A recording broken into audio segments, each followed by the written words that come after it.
First up is a film called Fair Play, and conceptually, I thought the idea was pretty good. In execution, it didn't quite get there for me. The idea behind it is that this couple is working at an investment firm or a hedge fund or something very Wall Street-y, and, they're at the same level to start, but what happens when one of them rises through the ranks and the other does not, and the impact that has on their work relationship and their home dynamic. And, it feels very inspired by 80s erotic thrillers and even 90s erotic thrillers, but there's a sort of but the twist is that the woman is in the position of power and how liberated and all that stuff. And, again, I think it's worth exploring, especially with, bro culture and having to fit in. And there were a lot of moments that I could see and relate to and micro moments that worked. But overall, I felt like, one, nobody talked like they do in real life. I've not worked at a Wall Street fund or a hedge fund or whatever the hell it is, but I don't think people talk like that to each other, even in the most annoying professional situations. Phoebe Dynevor, I think I'm saying that right, from Bridgerton, plays the woman in the couple. Alden Ehrenreich plays the guy. And my other big challenge with the two of them is that they didn't feel like they had a modicum of sexual chemistry or romantic chemistry or anything like that. And a movie like this so aggressively hinges on understanding like why they are together in the first place, to watch them unravel and have there be stakes, aside from like you're telling us they're a couple and therefore we should care that they unravel. But quite frankly, I was just like, whatever, I don't care what happens to either of you. You've also got Eddie Marsan and Rich Sommer in supporting roles, but pretty much it comes down to the two of them. And so if they can't carry that part of it, then you are really in a tough position. And there are parts of it, like I said, that I really liked, and I think the ending of it kind of helped save it for me. But overall, I just feel like it knew what it wanted to try and accomplish, but wasn't capable of getting there. And again, it's not to knock they're not like bad in a film, but they don't have the chemistry together. And that we talk about this constantly in roundtable episodes. But if that's not there, it doesn't work. Especially with something, some of the sex stuff is just not that not to kink. There's not even kinky stuff in it, but it's just. Who talks to each other like that? I could not. The way it was delivered for me was just, not for me. Again, I really wish this had been a better film, because if most of the plot elements had stayed in place, but the performances had been swapped out for like different folks, or just, some extra special sauce or another pass at the dialogue, actually, I think would have helped. Then I think we would have had something actually like pretty classic on our hands. But unfortunately, because it is sort of a shadow of some of the stronger things in the genre, and the strongest thing it has going for it is that it has, a female lead in the position of power, effectively. That's not enough to make a film. I think there are going to be a lot of people who like it, and no, shade to you. It's not a bad movie. Like, it's not terrible, but I think because it had so much potential, you look at it, and also how it's being positioned, where it's like, oh, they're trying to get awards for them. Like, that always adds a little bit of a cloud over it for me. But, I don't think this was the best version of this we could have seen, which is kind of frustrating. So overall, I'm going to give it a 3 out of 5. The next thing I have is a film called Totally Killer, and it's out on Amazon Prime. And again, much like Fair Play, this one is a clear homage, just straight up entry into slasher horror. It's Halloween-esque stuff. And I am not the target audience for this, I will say right off the bat, because I have never seen Halloween, because I'm a scaredy cat. I don't like scary movies. But this didn't look that scary. It looked like it was trying to be a comedy. So I said, okay, let me give it a shot, because I really like the director, who's Nanchaka Khan. But unfortunately, this just, again, didn't gel for me, because they even call out the primary problem with it in the script, and I'm just like, okay, you know what the problem is here, and you didn't compensate enough for it to solve for it. So again, it is basically like a Halloween-esque movie. You're set in a small town, lots of horrible murders. Kiernan Shipka plays the protagonist in it. Her mother is played by Julie Bowen, who was, around at the time of all the murders and stuff like that. And then the return of this Sweet 16 killer happens. And then this is where it gets weird. And this is not a spoiler, because this is up front. But so Kiernan Shipka, therefore, time travels back to the 80s in order to stop the killings from happening. And I'm just like, okay, big Back to the Future fan here. I'm willing to go along with this for a little bit. They reference Back to the Future repeatedly in this. I said, okay, that's fine. There's a line in it where a character explicitly says they hate time travel movies because they never make sense.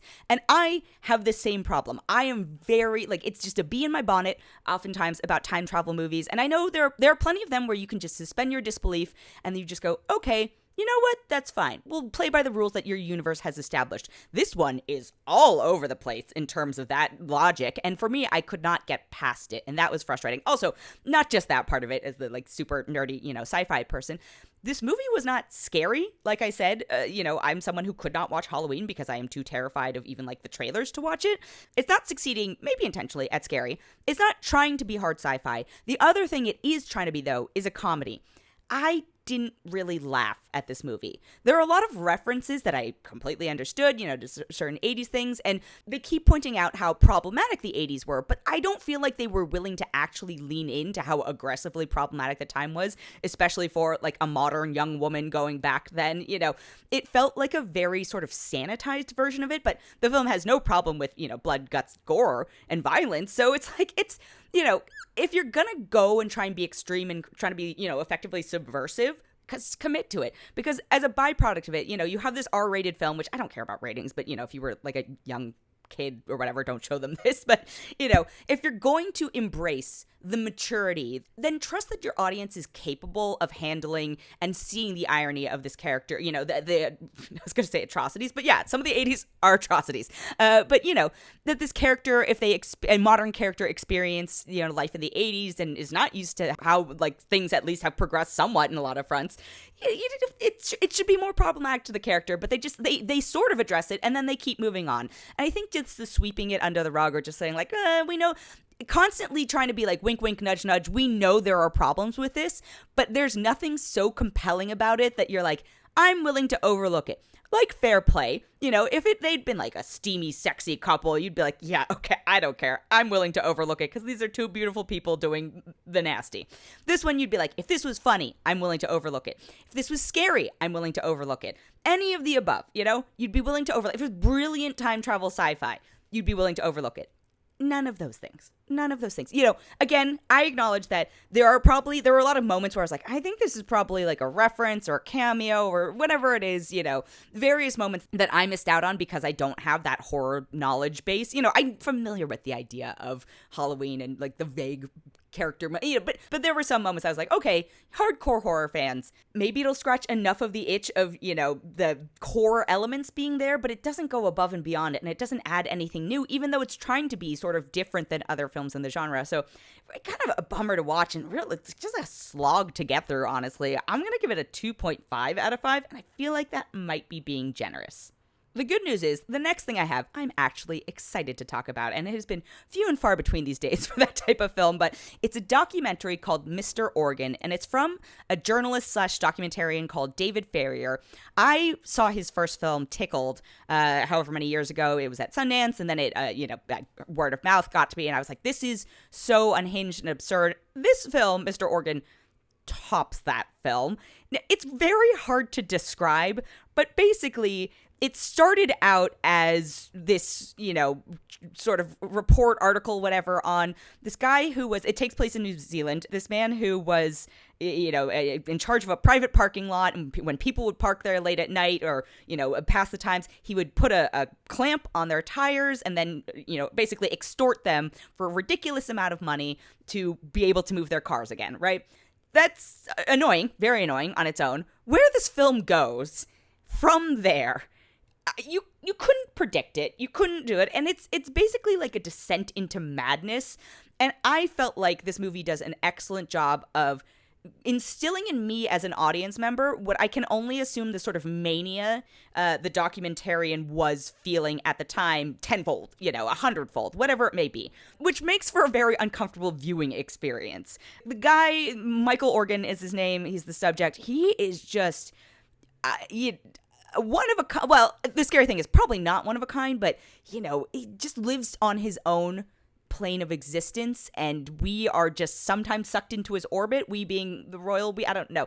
But either way, it was fascinating to watch. The story itself, again, because it was unexpected and you don't know where you're going to go when you set out to make a doc, I think Tickled ended up being, and also Tickled had some absolutely bonkers things that happened after the release of it that end up making their way into the story. But either way, Tickled is a little more satisfying structurally, in terms of classic story structure. Mr. Organ is just like an exercise in experiencing futility and frustration, but in a very well-crafted way. So if you feel in, a safe mental space in order to be able to watch a film like that, I recommend checking out just to see that, that a person like this exists is, well, actually, I'm going to cite myself here. I ended up talking to the documentarian about it, and it's almost a Trump-esque quality that this character has in terms of just like anything you tell them, they have an answer for that, they'll just wear you down. And so if you're, but it was not as triggering as that would be, but it is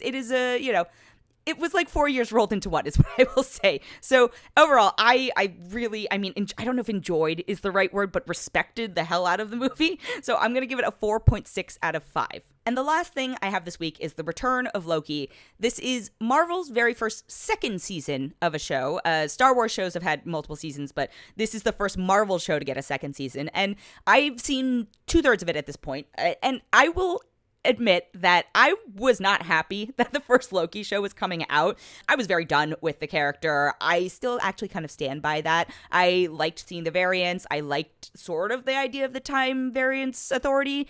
But I think the big problem with the first season for me is that it's just constant exposition and soliloquies and character, spoilers for the first season. But if you're listening to this and you're going to watch it, I'm assuming this is why this is the last, review of this. This is why this is the last review of this segment, but so spoilers for season 1 of Loki.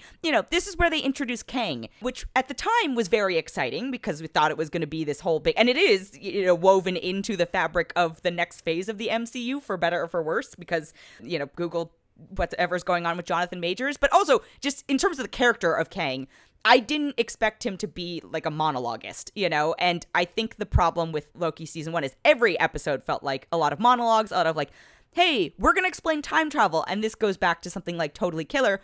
Very hard to do, right? Totally Killer, there are actually very like similar parallel moments in a couple episodes of Loki to some of Totally Killer. Both are problematic, but at least Loki establishes itself in a way that it was just like, okay, you're also calling out the strangeness of this, but you are just keeping to your rules and moving along. And you're not treading into territory that raises way too many questions than you would be able to answer in a 2-hour movie or, a 6-hour series, whatever it may be. So I will admit that season 2 of Loki so far has been a much smoother experience for me. I don't need the character of this Loki. I thought his arc was complete. I do like Sylvie, the female version of Loki. The additions of the new characters in this season, I think, are really what got me, actually. So Ke Huy Quan joins, who I absolutely adore and love in everything.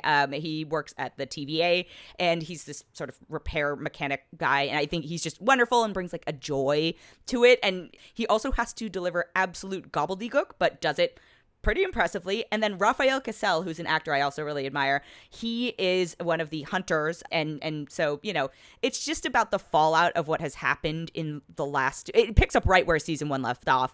Now, the good and bad thing about this is this season, even more so than the first one, which, gave us Kang, it feels like it's going to matter in the next phase. And aside from WandaVision, I don't feel like the shows have mattered to this point. So for better or for worse, it's this sort of catch-22 of like, great, this kind of means I have to watch it, but if I don't enjoy where it's going, then it's frustrating. But I overall have actually enjoyed season 2 of Loki much more than I enjoy season 1. So that returns starting weekly. And, if you were already a Marvel fan, like I said, it's always a bye week when it's a Marvel week. You were already going to watch it. If you were not, I don't think this is obviously where you can start, but just I will say I have enjoyed season 2 of Loki more than I enjoyed season 1, and I'm excited to see where it goes.